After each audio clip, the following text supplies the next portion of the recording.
Here we go. 3, 2, 1. Boom, and welcome to the Big Honker Podcast. Did you know? Whoop. Almost forgot it. Brought to you by Mallard Bay. I'm Jeff Stanfield with the world famous Andy Shaver. Listen, if you need help selling hunts, Mallard Bay is an excellent resource. Take advantage of them. Give them a call today. They can get you on their website, and people can come to their website and book your hunts that you got open. So, credible resource. Use it up. Okay, here's what I got this week on Did You Know? You said prepare to be amazed. So Yep, I got a couple of pretty cool ones. Here we go. Okay, first one is, in 1837, a young blacksmith saw his business in Vermont failing, leaving him unable to pay his creditors. Back in the day, if you had creditor debt, they could put you in prison. And it was called creditor's prison. And that's where you went. You went to prison if you owed people money. Wow. So you never wanted to do that. This guy, things were tough for him. He was a blacksmith, and he was facing the bleak prospect of debtor's prison, is what they called it. The young blacksmith made a bold decision. He took his family out of the beautiful area of Vermont and moved into the Midwest.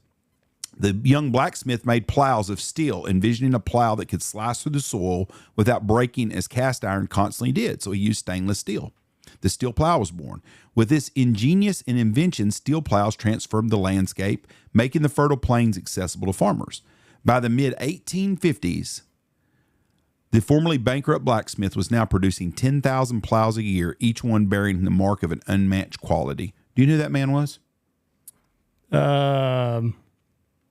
Nope. John Deere. Oh, really? And that's where John Deere has started his deal, is he's making plows, and he was broke in Vermont and figured out how to do that with the steel that he used to make plows and put his name on them. And now John Deere is probably one of the biggest companies in the world. They finance tons of farms. It's a huge conglomerate. Good for him. Wow. My next story starts in Palm Beach, Florida. Great place. In 1983, a gentleman landed there and got in a cab, and he said, "Hey, I would like to buy a piece of property here. Can you help me out?" Mm-hmm. Do you know who that gentleman was? Donald J. Trump. That's exactly what it was. And he went to look at Mar-a-Lago. The guy said, "Man, the coolest place that's got here is Mar-a-Lago." Mar-a-Lago was built by, God dang it, what the hell's her name? I can't even, I've lost my Marjorie Post. Marjorie Post. And that was where she during the 1920s Florida land bloom. Her and her husband, Edward Hutton, E.F. Hutton, built this place. Built it for $7 million, equivalent to $123 million is what Wikipedia says. But of course, the courts in New York say it's only worth $18 million. Anyways, they built this place. Well, they put it up for sale. When she died in 1973, it's 17 acres big is how it is. She gave it to the United States because Richard Nixon preferred to be in the Florida White House in Key Biscayne, and Jimmy Carter was not interested. So they sold it. So in 1983, they put it up for sale because no one was using it. Donald Trump asked this taxi guy, "What's the coolest place?" Went and looked at it, called the government up on the phone. They were asking $20 million for Mar-a-Lago. I guess it's lost $2 million in value since then, but in 1983 is worth $20 million. He offered him $15 million. They told him to go fly a kite. So that's fine. Well, there was a strip of land across the street from Mar-a-Lago where the beach was. So he bought it for $3 million.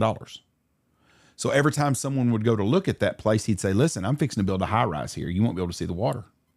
So everyone that come to look at it, he would tell them, "I'm going to build a high-rise condos there. You won't be able to see the water." Right. So then he called the federal government because they couldn't sell it. And he said, "I'll tell you what I'll do." He said, "I'll give you $5 million for it, and I'll give you $3 million for all the furnishings and everything that goes with it." $8 million. So he bought it for $8 million. Plus he spent the $3 million across the way. So his original $20 million, he was in for $11 million and owned it. So that's the deal of Mar-a-Lago. Very good businessman. Very, very sharp businessman. Now, we're going to talk about something. You're a big coffee drinker. Dirty Duck coffee. If your coffee sucks, it's not the duck, our big deal. How many Americans do you think drink coffee each day? As adults, 18 and up, how many Americans do you think drink coffee each day? How many Americans are there?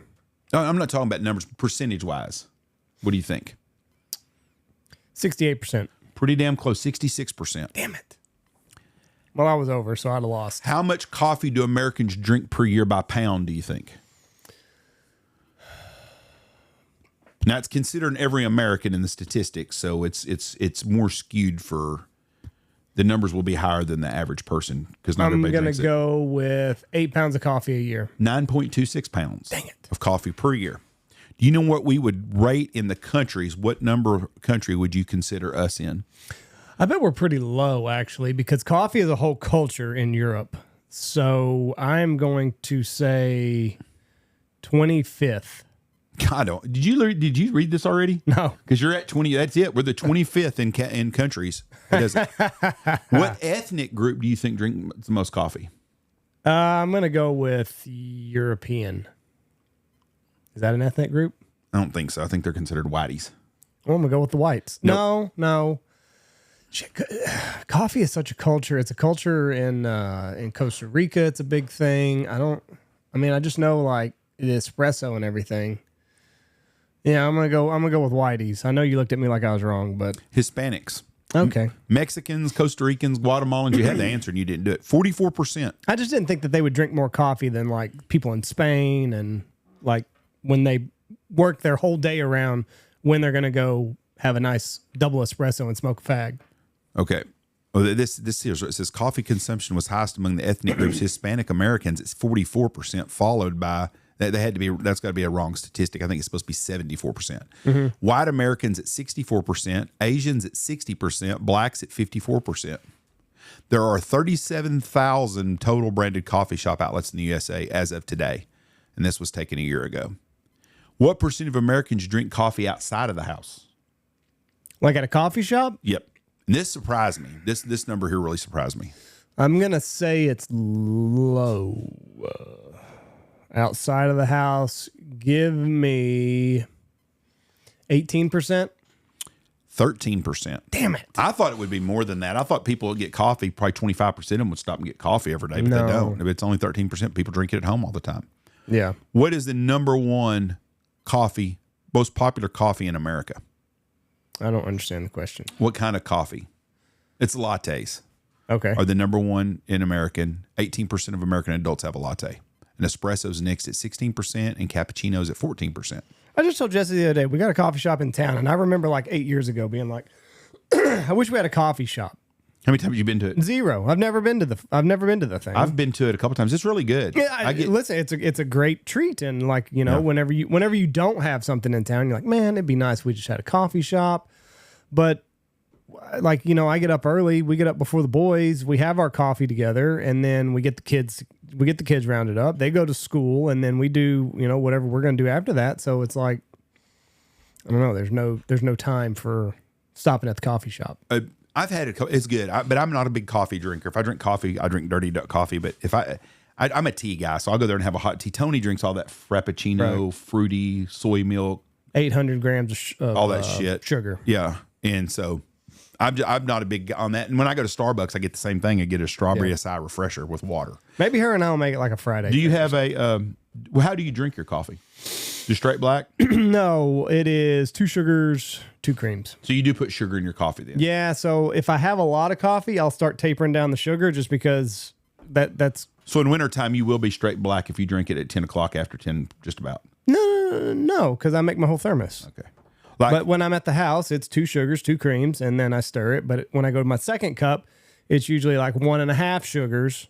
I just start tapering everything down. That way I'm not drinking a whole bunch of sugar in the morning. Dad would drink 3 pots of coffee a day, probably. Can't do that. Would you say it's pretty safe with him?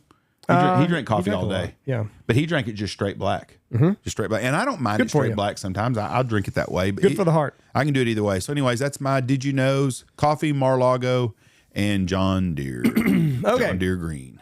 Mine. Do you know the man that is responsible for or was behind the inspiration of the Texas Chainsaw Massacre, Psycho, and Buffalo Bill from Silence of the Lambs? They all made Alfred Hitchcock was Psycho, wasn't he? They all made their characters based on one man in history. Do you know who that man is? Okay. My question, I thought you meant who wrote him, because Psycho was Alfred Hitchcock. Who is the actual Psycho? Who's the actual crazy man that they built the characters around? A guy from the Texas Hill Country. Nope. It is a man named the Butcher of Plainsfield from Illinois. Wisconsin. Oh, okay. Plainfield, Wisconsin, Mr. Ed Gein. So he was raised by a alcoholic father and a super religious mother. He had a brother named Henry.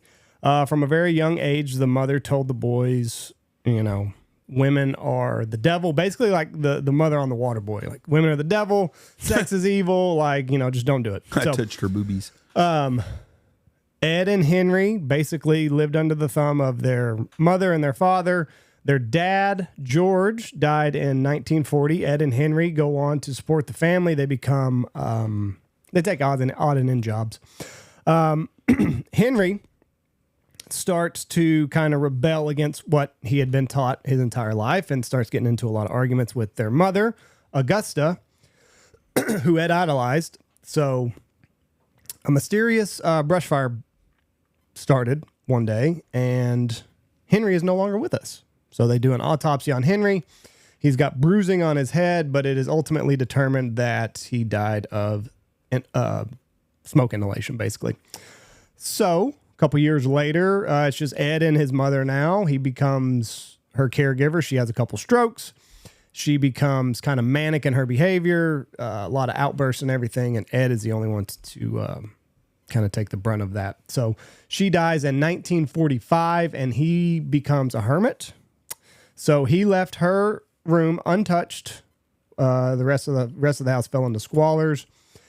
Then in 1954, a lady that ran a tavern, Mary Hogan, disappears. So she's gone. 3 years later, a lady by the name of Bernice Warden, she ran the local hardware store in Plainfield. She was gone along with the cash register. She had a son, Frank, who was a deputy sheriff, and he became suspicious of Ed Gein. Upon going into Ed Gein's house, the place is in squalors, obviously, they find Warden's headless body. She was the lady from, she was the latest lady, 1957. They find her headless body gutted and hanging from the ceiling. Her head was soon found in a sack, and her heart was in a plastic bag on the stove. Upon further investigation, they make even more shocking discoveries, including organs in jars, skulls used as soup bowls and coffee cups, and belts made from human nipples. Under questioning, 51-year-old Gein confessed to killing Warden as well as Hogan from 3 years earlier. He shot both women who resembled his mother. He was making a skin suit. He wanted to become his mother so he could slip into this skin suit. There were lampshades made of human skin. He upholstered some of the furniture with human skin, and that is what he saw. So he started digging up corpses. So anytime anybody would die around Plainsfield, Wisconsin, he would dig up cults. He would dig up the graves, practice necrophilia, and fashion masks and suits out of the skin and wear them around the house. He was too crazy to be tried, so they held him in a mental institution. He was held there for several years and then finally was able to stand trial. I don't know what took so long. I don't know how that works. He sat in a mental institution for 11 years. And then they're like, okay, he's fine. Yeah, you can't try someone that's not mentally, I mean, it's not a fair deal. They should have put him to death a long time ago. They said he was schizophrenic. He complains of hearing his mother. He complained of hearing his mother's voice after she passed away. So as crazy as these characters are in these horror movies you watch, they're loosely based on someone. That's a very interesting deal. Real Did not guy. know that. Early 1968, Gein was determined fit and finally stand trial. In November, he was found guilty of Warden's murder. However, he was also found insane at the time of the murder, and as such, he was recommitted to the Central State Hospital. Then he died in the 1970s. That's crazy. No. He died in 1984. I'm sorry, at the age Wow. of 77 from lung cancer. So, in the late 70s, his health started to fail. So, anyway, That's two people for sure he killed, and a lot of grave robbing, and a lot of human skin stitching. So that is the actual Buffalo Bill, Texas Chainsaw Massacre fella, and Psycho. That's crazy. Some sick people out there. That's right. And it all happened in the 50s, Jeff. The glory days of America, as you call it. That's best times in life. That is, yeah, right? It sounded like Are we it. going to live life like the one percenters? That's what we're doing now. Look how shitty it is. So there you go. Thank y'all for listening to us. We appreciate you. God bless you and have a great week. Love you. Bye. Watch for deer.